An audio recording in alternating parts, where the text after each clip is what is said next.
Voilà, ce matin, frères et sœurs, nous allons parler d'un sujet, encore une fois, très important, le sujet du cœur, l'état de notre cœur. Et Proverbe 4, 23 nous dit cette chose très importante, « Garde ton cœur plus que toute autre chose, car de lui viennent les sources de la vie. » La version Semeur va nous dire par-dessus tout, « Veille soigneusement sur ton cœur, car il est à la source de tout ce qui fait ta vie. » Et j'aime bien cette version-là parce qu'elle met l'accent quand même sur quelque chose d'important. Ce n'est pas de notre cœur que viennent les sources de la vie. Les sources de la vie, elles viennent du Seigneur. Mais notre cœur est à la source de tout ce qui fait ta vie. Et Jésus a dit, et on le constate autour de nous, que tous les problèmes humains ont quelque part une seule origine, c'est le cœur. Dans Matthieu 15, versets 18 à 19, Jésus va dire que ce qui sort de la bouche vient du cœur et c'est ce qui souille l'homme. Parce que c'est du cœur que viennent les mauvaises pensées. C'est là que trouvent leur origine toutes les mauvaises pensées, les meurtres, les adultères, les impudicités, les vols, les faux témoignages, les calomnies, etc. Alors, vous allez me dire, oui, mais nous avons placé notre foi dans le Seigneur. Nous avons un cœur nouveau. Le Seigneur a changé notre cœur. En effet, le Seigneur nous a donné un cœur de chair à la place de notre cœur de pierre.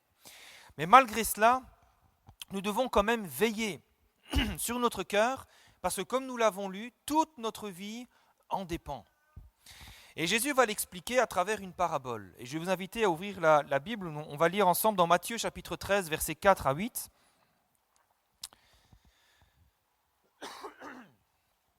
Donc c'est la parabole du semeur, Matthieu chapitre 13, versets 4 à 8. Et je vais vous inviter à garder la Bible ouverte, parce qu'on va y revenir.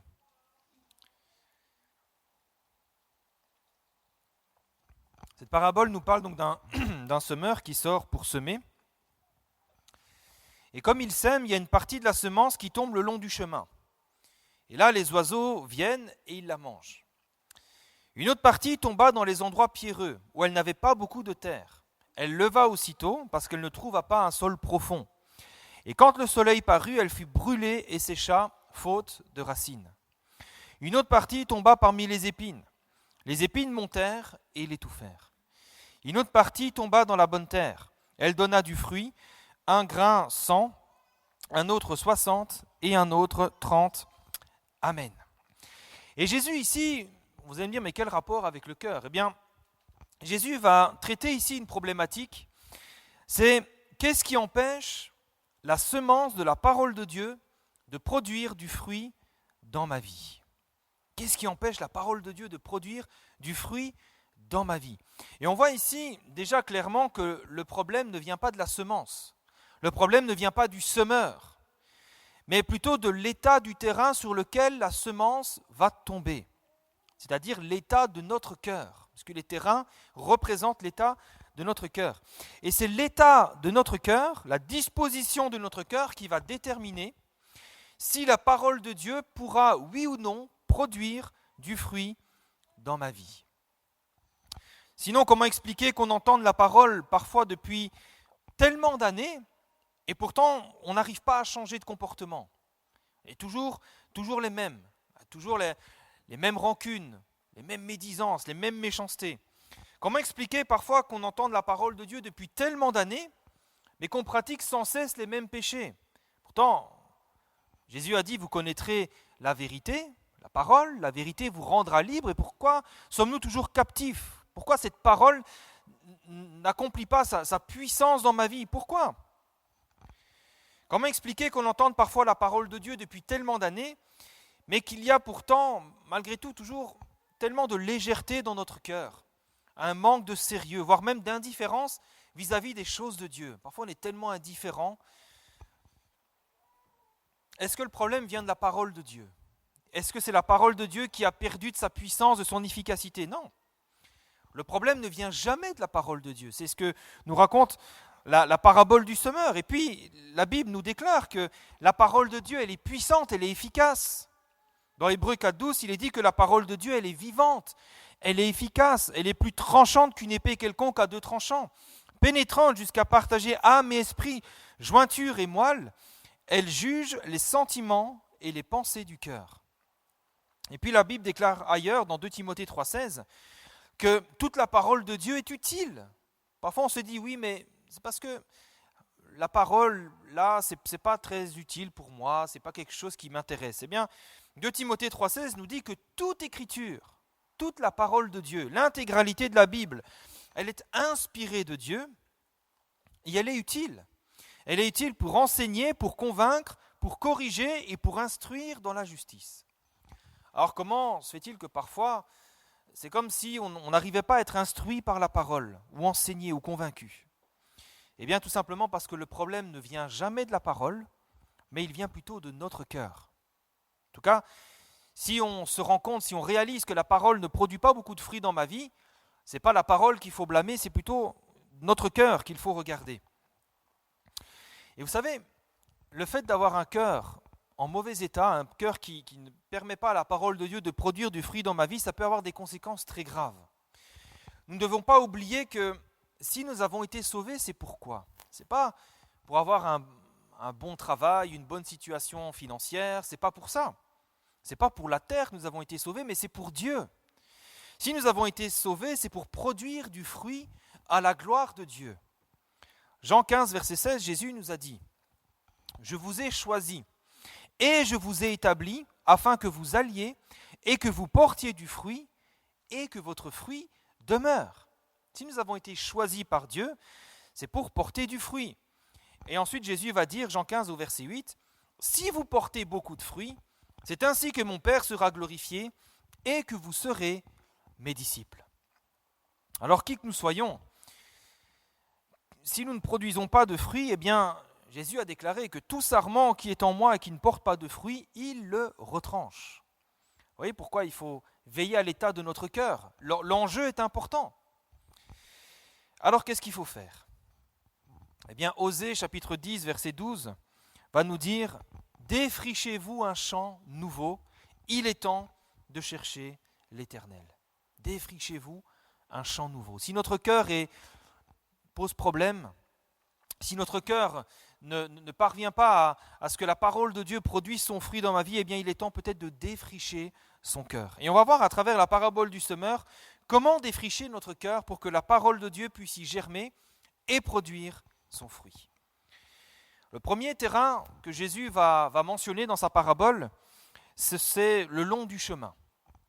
Si vous lisez avec moi dans Matthieu 13, un peu plus loin, donc au verset 19, Jésus va donner l'explication de la parabole. Il va donner l'explication des terrains. Que représentent ces terrains? Il va dire, en parlant donc du long de chemin, c'est lorsqu'un homme écoute la parole du royaume et ne la comprend pas, le malin vient, enlève ce qui a été semé dans son cœur. Il va dire donc que cet homme est celui qui a reçu la semence le long du chemin.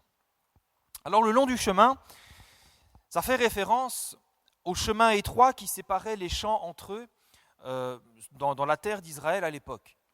Les champs, ce n'était pas comme aujourd'hui où vous avez des grandes étendues. Les champs d'Israël, c'était des longues bandes de terre.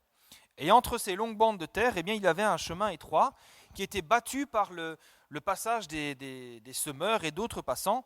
Ce qui fait que ce chemin-là était un chemin dur, un chemin sur lequel rien ne pousse, un peu comme un sentier de randonnée. Si vous faites un peu de randonnée, vous voyez que le terrain est dur, il n'y a rien qui pousse. Et le long du chemin, c'est ça dont Jésus parle. Ce chemin représente donc un cœur dur, un cœur qui entend la parole, mais qui ne la comprend pas. Non pas parce que la parole est difficile à comprendre, mais parce que le cœur est dur et que la parole ne parvient pas à y pénétrer. Et donc ce chemin représente un cœur dur ou un cœur endurci, un cœur qui s'est endurci vis-à-vis des choses de Dieu et vis-à-vis de tout ce que Dieu dit. Alors notre cœur peut s'endurcir à cause de beaucoup de choses et une des choses que nous allons voir ce matin, c'est l'orgueil, le problème de l'orgueil. On peut avoir un cœur endurci à cause de l'orgueil, parce qu'on n'accepte pas d'avoir tort ou d'être qualifié comme une mauvaise personne. Et parce que vous savez que la parole est la vérité. Et parfois, quand la parole nous révèle tel que nous sommes, bien parfois, c'est pas beau à voir. Et parfois, on n'accepte pas. Oui, on accepte quand la parole nous dit « Dieu t'aime, Dieu te bénit, Dieu te délivre ». Ça, on l'accepte. Mais quand la parole de Dieu nous dit « change », laisse-moi changer ta vie, tu dois changer. Parfois c'est plus difficile. On accepte que Dieu bénisse notre travail, que Dieu bénisse notre santé, mais ça ne va pas plus loin, parce qu'on veut rester le seul maître à bord. On dit c'est moi qui dirige ma vie, c'est moi qui prends les décisions, c'est moi qui suis aux commandes, c'est moi qui sais. Et c'est un peu, vous savez, ce que Jésus a déclaré sur le peuple d'Israël dans Matthieu 13 au verset 15. Il va dire que le cœur de ce peuple est devenu insensible. Ils ont endurci leurs oreilles. Ils ont fermé leurs yeux. Pourquoi ? Parce qu'ils avaient peur. Ils avaient peur de voir. Ils avaient peur d'entendre avec leurs oreilles. Ils avaient peur de comprendre de leur cœur. Ils avaient peur de se convertir et que Dieu les guérisse. C'est terrible, hein ? Mais parfois c'est comme ça. Parfois on s'endurcit parce qu'on a peur. Vous savez, comme je disais, la parole de Dieu a cette faculté de nous montrer tels que nous sommes. Et d'ailleurs, c'est ce qu'elle fait avec tous les hommes. C'est ce que la parole de Dieu fait avec tous les hommes. Elle les montre tels qu'ils sont, avec leurs qualités et avec leurs défauts. Quand vous lisez l'histoire des personnages bibliques dans la Bible, eh bien la Bible nous les montre tels qu'ils sont. Et la parole de Dieu est la vérité. Elle nous montre la vérité, même si elle n'est pas belle à voir. Dans Jacques nous dit que la parole de Dieu, celui qui lit la parole, eh bien, il se voit comme dans un miroir. Et parfois, ce n'est pas beau à voir. Et c'est pour ça que parfois on se ferme, on s'endurcit. Mais quand la parole de Dieu révèle parfois le mauvais état de notre cœur, quand la parole de Dieu nous montre que nous devons changer, ce qu'il y a parfois de mauvais en nous, frères et sœurs, ce n'est pas pour nous punir, mais c'est pour nous guérir. C'est ça que nous devons bien comprendre. Je vais donner un exemple. Pourquoi quand le médecin détecte un problème de santé, eh bien, il va nous révéler ce problème de santé? Pourquoi le médecin va nous dire, là tu as une infection, et il va falloir guérir, il va falloir que tu prennes un traitement? Pourquoi? Est-ce que c'est parce que c'est un méchant médecin? Est-ce que c'est parce que le médecin nous hait, qu'il nous dit, là ça ne va pas, tu as une infection, là tu as un problème, là il y a une maladie, il y a quelque chose? Bien sûr que non. Si le médecin nous révèle les problèmes de santé, c'est tout simplement parce qu'il veut nous guérir, en nous donnant le bon traitement. Et c'est également ce qui se passe avec la parole de Dieu. Quand la parole de Dieu révèle ce qui ne va pas dans notre cœur, eh bien c'est parce que Dieu veut nous guérir. Il met en lumière, en évidence ce qui ne va pas, parce qu'il veut nous guérir, parce qu'il veut traiter le problème. Et le seul moyen pour nous de guérir parfois notre cœur mauvais, ce qui ne va pas, eh bien, c'est de le confesser devant Dieu. C'est pour ça qu'Hébreux 3,15 va nous dire « Aujourd'hui, si vous entendez sa voix, n'endurcissez pas vos cœurs. » C'est terrible hein, parfois de savoir, de réaliser que Dieu parle au cœur et puis que nous, la réaction c'est quoi? C'est l'endurcissement. On s'endurcit, non, on ne veut pas écouter, on ne veut pas se confronter à la réalité. Et vous savez, il y a un grand danger à résister à la parole de Dieu. C'est qu'à force, nous devenions totalement insensibles aux choses de Dieu. Au point même, et c'est ce que Jésus va dire, hein, que le diable puisse dérober tout ce que Dieu veut déposer dans notre cœur. Et si nous devenons incapables de recevoir les choses de Dieu, qu'est-ce qu'il nous reste? Si quand Dieu parle, nous n'entendons pas, nous ne comprenons pas, nous ne voyons pas, qu'est-ce qu'il nous reste? C'est la ruine et la désolation, c'est le brisement. Et c'est pourquoi Jésus lance encore cet appel, si ton cœur est endurci vis-à-vis des choses de Dieu, Jésus va dire, voici, je me tiens à la porte et je frappe. Si quelqu'un entend ma voix, si tu entends sa voix, et ouvre la porte, eh bien Jésus va dire, j'entrerai chez lui, je souperai avec lui, et lui avec moi. Si tu entends sa voix, n'endurcis pas ton cœur, au contraire, ouvre-lui ton cœur. Il n'est pas là pour te blesser, il n'est pas là pour te frapper, pour te punir, mais il veut surtout te guérir. Vous savez, quand j'ai pris conscience de mon problème d'addiction, quand j'avais 20 ans, j'avais 19 ans, j'ai pris conscience de ce problème d'addiction, ça a été terrible pour moi, ça a été tellement humiliant, moi qui voulais être tellement libre. Et là, je me suis rendu compte que j'étais finalement un esclave misérable et minable de la drogue. Il y avait deux solutions. Soit je dis non, je suis libre, j'ai aucun problème avec ça, ou soit je reconnais mon problème. Et qu'est-ce que j'ai fait? Grâce à Dieu, j'ai reconnu mon problème.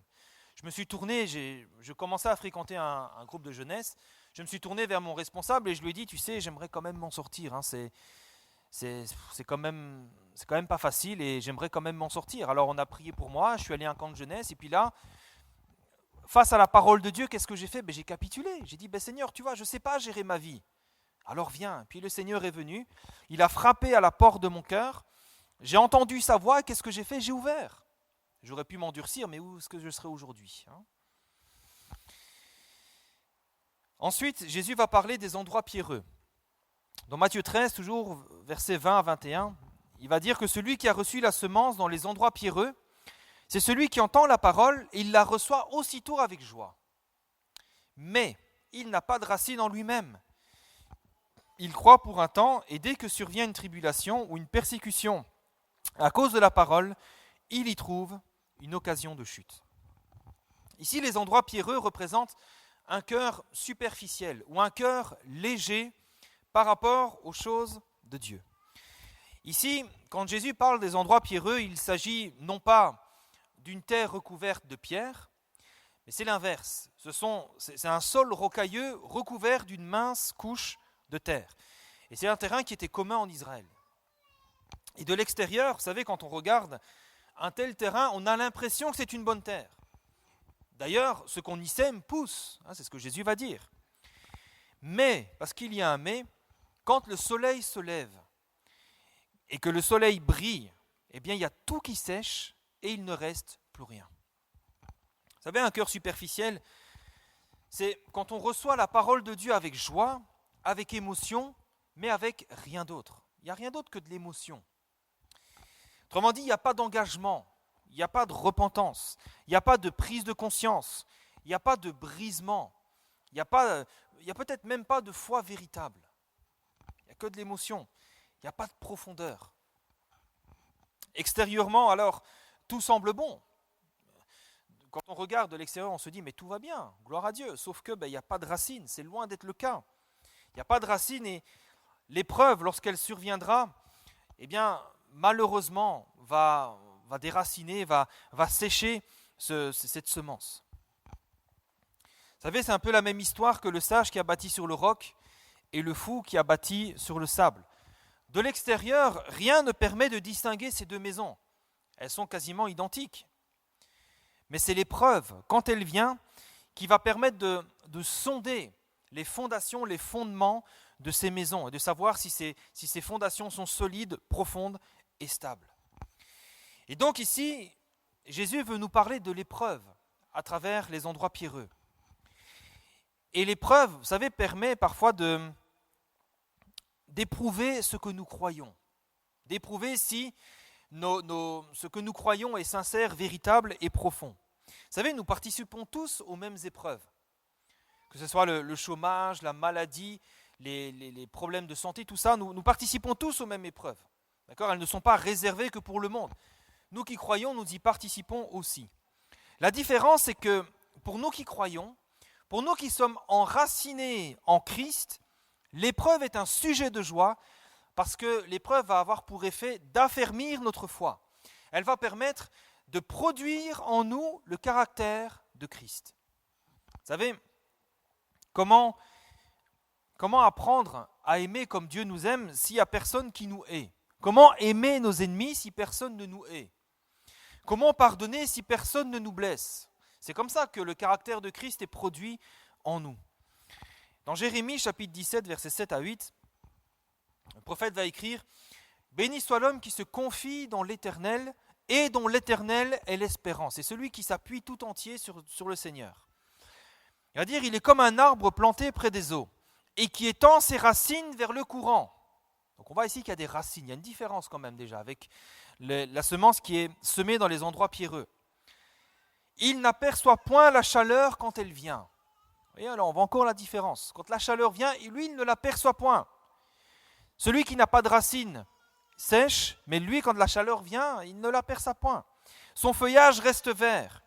Et dans l'année de la sécheresse, il n'a point de crainte et il ne cesse de porter du fruit.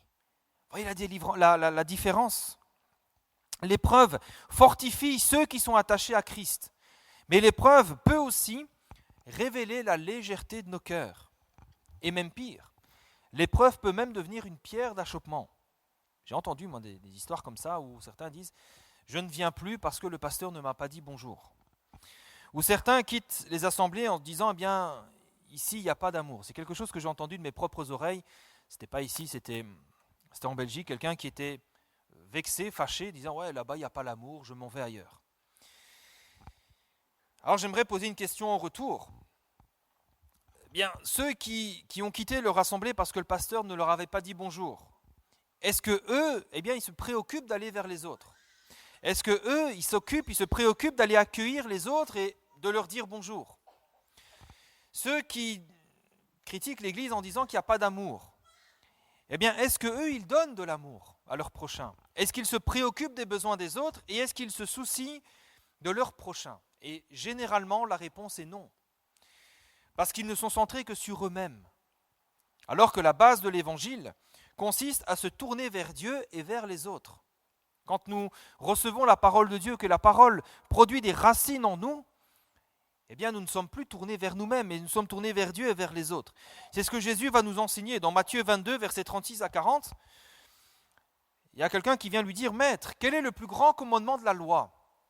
Et Jésus va lui dire « Tu aimeras le Seigneur, ton Dieu. » Et il va dire ensuite « Voici le second, qui lui est semblable. Tu aimeras ton prochain comme toi-même. » Jésus ne va pas dire « Tu te préoccuperas de tes besoins, tu te préoccuperas que les autres t'aiment, tu te préoccuperas qu'on vienne te dire bonjour, qu'on s'occupe de toi. » Non, tu te préoccuperas de Dieu et tu te préoccuperas des autres. Voilà comment doit se vivre l'Évangile. Et si nous sommes appelés à produire du fruit, vous avez déjà remarqué peut-être que quand un arbre produit du fruit, c'est jamais pour lui-même, mais c'est pour les autres. L'arbre ne se nourrit pas de son fruit, mais nous sommes nourris des fruits des arbres. Autrement dit, frères et sœurs, sans renoncement à nous-mêmes, il est impossible de devenir un véritable disciple de Jésus-Christ. Si nous ne recevons la parole de Dieu qu'avec émotion, qu'avec la légèreté de l'émotion, nous ne pourrons pas produire des racines. Et dès que ces émotions-là seront contrariées, eh bien il ne restera plus rien. Il n'y a pas de racines. S'il n'y a pas de renoncement à nous-mêmes, nous ne pouvons pas devenir un disciple de Jésus. Alors si tu as été béni, si nous avons été délivrés, guéris, sauvés, il faut aussi nous tourner vers le Dieu vivant et vrai. Nous devons également nous engager à le suivre, quoi qu'il en coûte.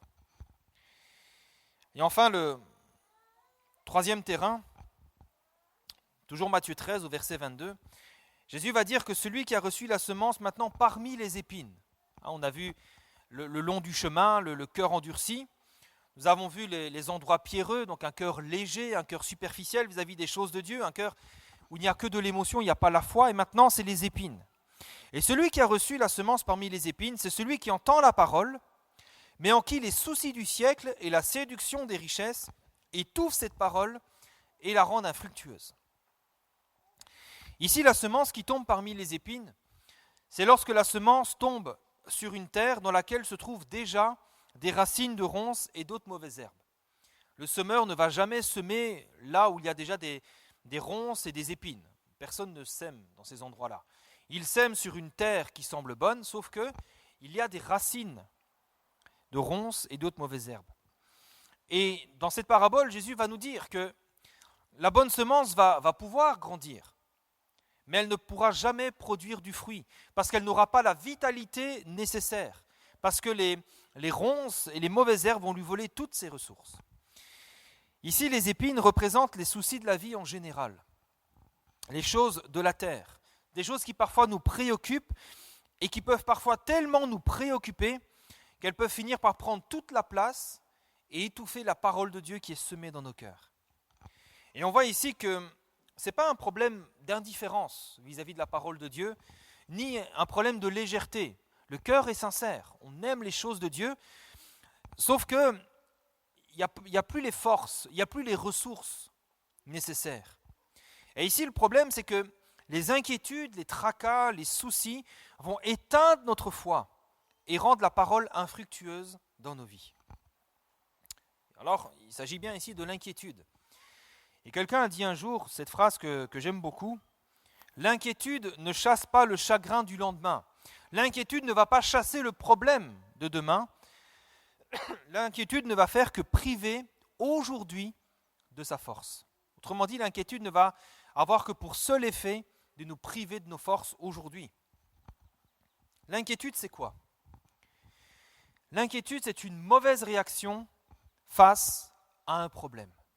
Quand nous sommes confrontés à un problème, eh bien, la mauvaise réaction que nous avons parfois, eh bien, c'est l'inquiétude. Dans Matthieu 6, 31, Jésus va dire « Ne vous inquiétez pas, inutile de vous inquiéter. Ne dites pas « Que mangerons-nous? Que boirons-nous? De quoi serons-nous vêtus ?» Car toutes ces choses, ce sont les païens qui les recherchent. Autrement dit, ce sont ceux qui ne connaissent pas Dieu, ceux qui n'ont pas d'espérance. Il va dire « Votre Père céleste sait que vous en avez besoin. Cherchez premièrement le royaume et la justice de Dieu, et toutes ces choses vous seront données par-dessus. Ne vous inquiétez donc pas du lendemain, car le lendemain aura soin de lui-même.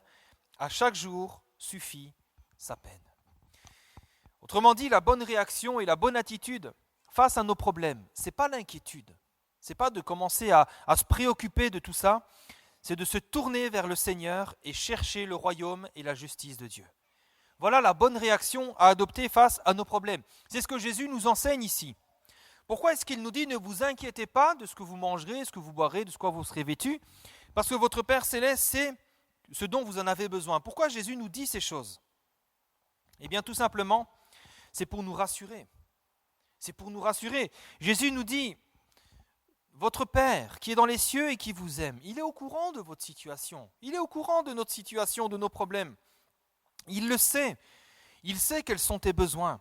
Qu'est-ce qu'il faut faire? C'est simplement lui faire confiance, se tourner vers lui, espérer en lui, et il agira. C'est ce que nous dit la parole dans le psaume 37, verset 5. « Recommande ton sort à l'Éternel, mets en lui ta confiance, et il agira. » Et on peut lui faire confiance parce qu'il connaît nos besoins, il sait ce dont nous avons besoin. Dans Marc 11, 24, il est dit « Tout ce que vous demanderez en priant, croyez que vous l'avez reçu, et vous le verrez s'accomplir. » Il n'y a pas de place pour l'inquiétude, mais pour la foi en Dieu, l'espérance en Dieu.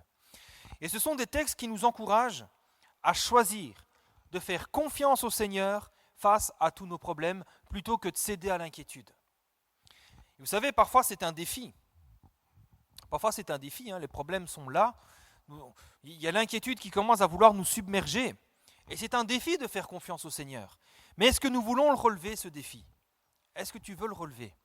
Est-ce que tu veux dire, Seigneur, je vais te laisser gérer ce problème et je vais mettre ma confiance en toi. Seigneur, je vais faire ce choix de te faire confiance parce que tu es mon Dieu, tu connais mes besoins et tu es celui qui ne m'abandonnera jamais.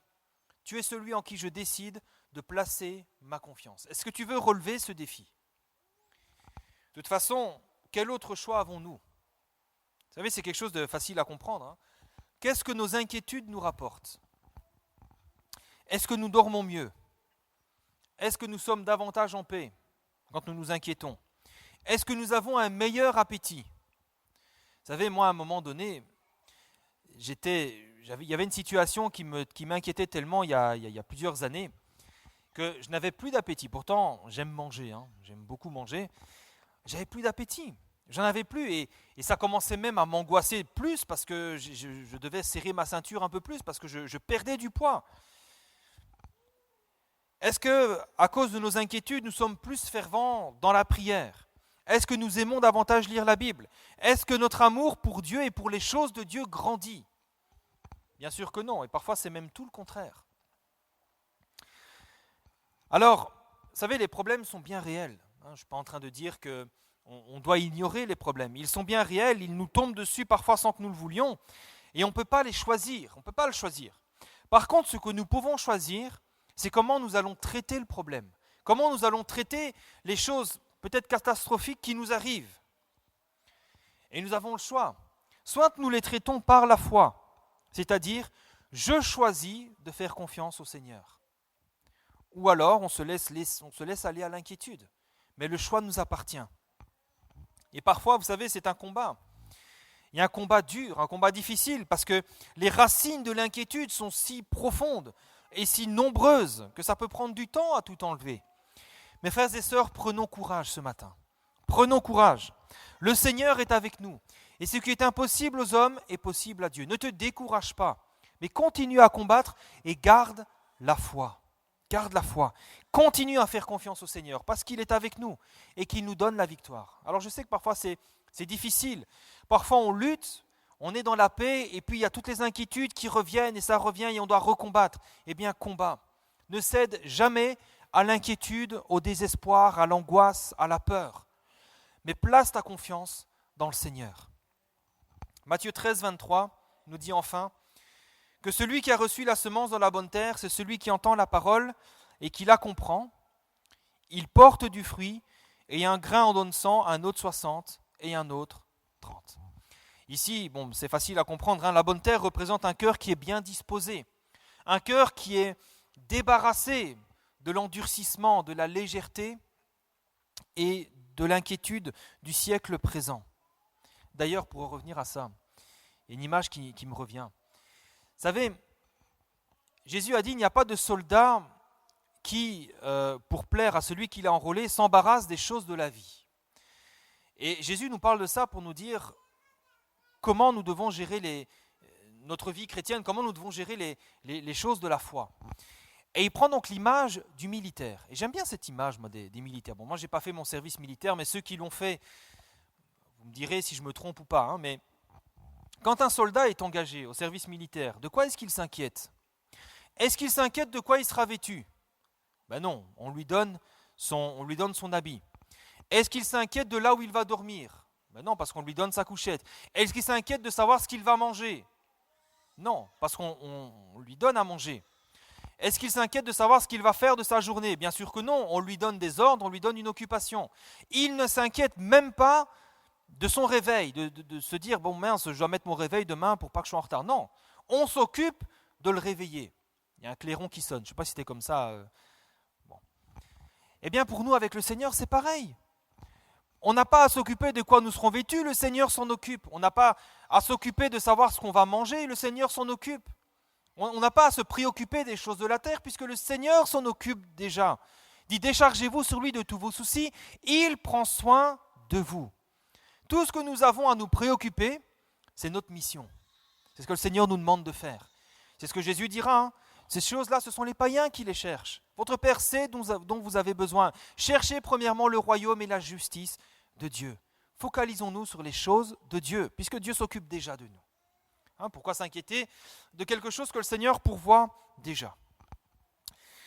Et donc la bonne terre représente un cœur qui est bien disposé. Un cœur capable de recevoir la parole de Dieu, mais aussi de la laisser grandir jusqu'à ce qu'elle produise son fruit. Vous savez, ça n'existe pas. Une semence, vous la semez et le lendemain, c'est un arbre qui porte du fruit. Ça n'existe pas, sauf dans les contes. Mais dans la vie réelle, ça n'existe pas. Quand une semence est semée, ça prend du temps pour que ça produise du fruit.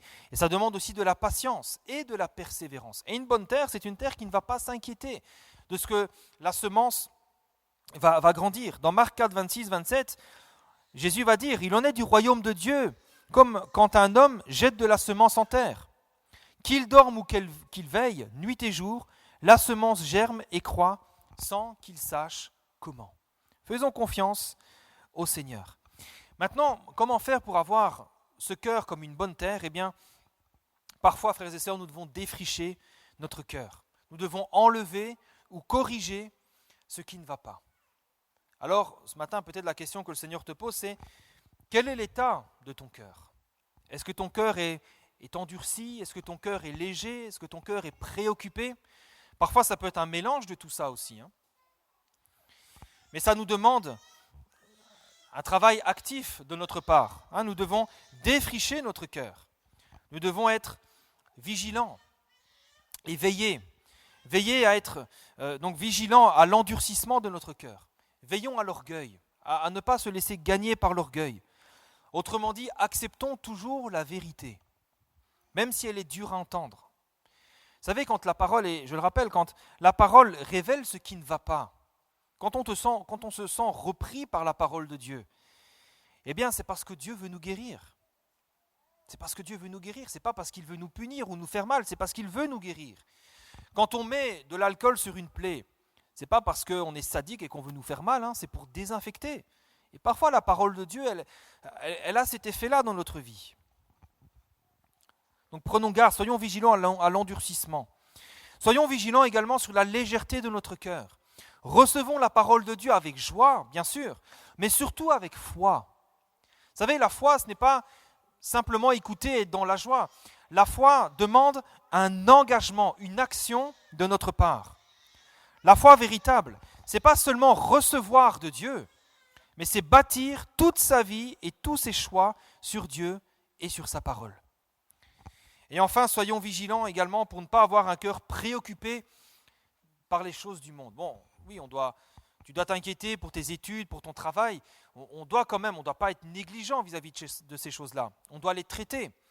Mais ça ne doit pas être des choses qui nous préoccupent outre mesure. Face aux problèmes, résistons à l'inquiétude. Face aux choix difficiles parfois que nous avons à faire et qui nous angoissent, choisissons de faire confiance au Seigneur. Faisons notre part et puis le Seigneur fera la sienne également. Et quand la parole de Dieu tombe dans un cœur qui est défriché de toutes ces choses, eh bien, cette parole est capable de produire des choses extraordinaires. On voit déjà que une parole va produire énormément de fruits, mais elle va nous rendre également forts, capables d'encourager les autres, capables d'aimer, capables de supporter. Elle va nous transformer, elle va nous changer en profondeur. Parfois même sans qu'on s'en rende compte. Cette parole va produire des choses en nous que nous ne pouvons parfois même pas soupçonner. Elle va nous bénir abondamment, elle va nous rendre paisibles, elle va nous rendre doux, pacifiques, sages. Tu te dis, mais comment c'est possible ? Eh bien, Jésus nous dit, ce qui est impossible aux hommes est possible à Dieu. Et si nous nous occupons de défricher notre cœur, quand nous recevrons la parole, cette parole pourra produire du fruit à la gloire de Dieu. Toutes ces choses-là, qui humainement sont inatteignables, eh bien le Seigneur va les rendre possibles. Alors ce matin, la parole de Dieu, elle est semée. Elle est semée. Mais cette parole ne pourra produire du fruit qu'en fonction de l'état de notre cœur. C'est pour ça que Proverbe 4, 23, que nous avons lu au début, nous dit « Veille soigneusement sur ton cœur. » Veillons sur nos cœurs. Car il est à la source de tout ce qui fait ta vie. Nous devons veiller sur nos cœurs. Et c'est important. Si notre cœur est endurci par la négligence ou parce qu'on n'accepte pas ce que Dieu nous dit, frères et sœurs, brisons nos cœurs. Brisons nos cœurs et ouvrons-les au Seigneur, qui nous aime et qui veut nous guérir. Si notre cœur est devenu superficiel, si nous sommes devenus légers par rapport aux choses de Dieu, légers dans la prière, légers dans la lecture de la parole, bannissons tout ce qui nous empêche d'avoir une véritable relation avec Dieu. Vous savez, généralement, quand on est léger par rapport aux choses de Dieu, ces pierres, ça peut représenter parfois une idole, quelque chose qui a remplacé Dieu dans notre vie. Eh bien, bannissons ces choses-là. Ne cherchons pas uniquement la bénédiction, le bénéfice, mais avant tout le Dieu de la bénédiction. Cherchons le Seigneur de tout notre cœur. Et si notre cœur donc est infesté par toutes sortes d'inquiétudes, de tracas qui nous prennent la tête, choisissons de traiter les problèmes d'une autre manière. Faisons confiance au Seigneur. Seigneur, j'ai confiance en toi. Il sait de quoi nous avons besoin et il veut prendre soin de nous, alors déchargeons-nous sur lui de tous nos soucis. Amen. Quel est l'état de ton cœur ce matin ? Laisse peut-être le Seigneur sonder ton cœur et puis fais ce qu'il faut. Défriche-toi un champ nouveau afin que ton cœur soit apte à recevoir la semence de la parole de Dieu. Et tu verras, tu seras comme une terre bénie. Le Seigneur va produire des choses dans ta vie que tu ne soupçonnes même pas, que tu ne peux même pas imaginer. Ce qui est impossible aujourd'hui sera possible demain, parce que ce qui est impossible aux hommes est possible à Dieu. Amen.